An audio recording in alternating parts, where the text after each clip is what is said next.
അന്നമനട ഗ്രാമപഞ്ചായത്ത്, Kochi Kerala fisheries and സമുദ്ര പഠന സർവകലാശാല എന്നിവയുടെ സംയുക്താഭിമുഖ്യത്തിൽ നാടൻ മത്സ്യസമ്പത്ത് പുനരുജ്ജീവനം പദ്ധതിയുടെ ഭാഗമായി ചാലക്കുടി പുഴയിലും വൃഷ്ടിപ്രദേശങ്ങളായ ചിറയംചാലിലും മത്സ്യക്കുഞ്ഞുങ്ങളെ നിക്ഷേപിച്ചു. കുഫോസിന്റെ വൈസ് ചാൻസലറും ജീവശാസ്ത്രജ്ഞനുമായ പ്രൊഫസർ ബിജുകുമാർ ഉദ്ഘാടനം ചെയ്തു. ഡോക്ടർ ഷാജി വിളിച്ചിട്ട് ഞാൻ ചെറിയ പരിപാടിയിൽ സംഘടിക്കാനായിട്ട് ഇവിടെ പങ്കെടുക്കാനായിട്ട് എത്തി. അതാണ് ഞാൻ ഷാജിന്നാണ് തുടങ്ങുന്നത്.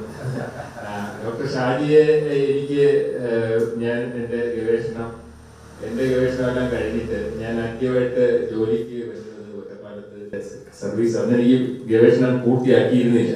അതിനു മുമ്പ് തന്നെ ഞാൻ കോളേജിൽ അധ്യാപകനായിട്ട് ജോലി ചെയ്യാം. ഏതാണ്ട് ഒരു 32 കൊല്ലം മുമ്പ്.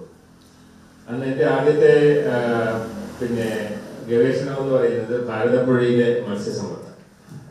ഭാരതപ്പുഴയുടെ അങ്ങേറ്റം വീണ്ടും നടന്നിട്ട് മത്സ്യങ്ങളെല്ലാം ശേഖരിച്ച് ഈ മത്സ്യങ്ങളൊക്കെ തിരിച്ചറിയണം. അങ്ങനെയാണ് അന്ന് കേരളത്തിൽ മത്സ്യം എന്ന് കേട്ടാൽ ഷാജി പറഞ്ഞു. അന്നമനട ഗ്രാമപഞ്ചായത്ത് പ്രസിഡന്റ് PV വിനോദ് അധ്യക്ഷത വഹിച്ചു. തദ്ദേശീയ ഇനങ്ങളായ മഞ്ഞക്കൂരി അഥവാ യെല്ലോ കാറ്റ്ഫിഷ്, കുറുവ അഥവാ ഒലിവ് ബാർബ് എന്നിവയുടെ 1500-ലധികം പൊരുന്ന മത്സ്യങ്ങളെയും കുഞ്ഞുങ്ങളെയുമാണ് ചാലക്കുടി പുഴയിലും വൃഷ്ടിപ്രദേശങ്ങളായ ചിറയംചാലിലുമായി നിക്ഷേപിച്ചത്.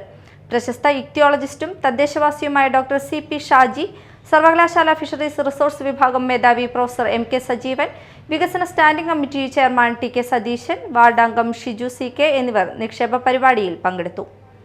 പശ്ചിമഘട്ടത്തിൽ മാത്രം കാണപ്പെടുന്ന മഞ്ഞക്കൂരി പ്രകൃതി വിഭവ സംരക്ഷണത്തിനായുള്ള അന്താരാഷ്ട്ര യൂണിയന്റെ ചുവപ്പ് പട്ടികയിലുള്ള വംശനാശന ഭീഷണിയിലുള്ള മത്സ്യ ഇനമാണ്. നദികൾ, പാടശേഖരങ്ങൾ എന്നിവയിലെ മലിനീകരണം, അമിത ചൂഷണം, ഭൂവിനിയോഗ മാറ്റങ്ങൾ തുടങ്ങി നിരവധി ഭീഷണികൾ ഒരു കാലത്ത് നാട്ടിൽ സുലഭമായിരുന്ന ഇത്തരത്തിലുള്ള നാടൻ മത്സ്യ ഇനങ്ങളുടെ വംശസംഖ്യയിൽ ഗണ്യമായി കുറവ് വരുത്തിയിട്ടുണ്ട്. ഇങ്ങനെയുള്ള മത്സ്യങ്ങളുടെ വർധനവാണ് പദ്ധതിയുടെ ലക്ഷ്യം.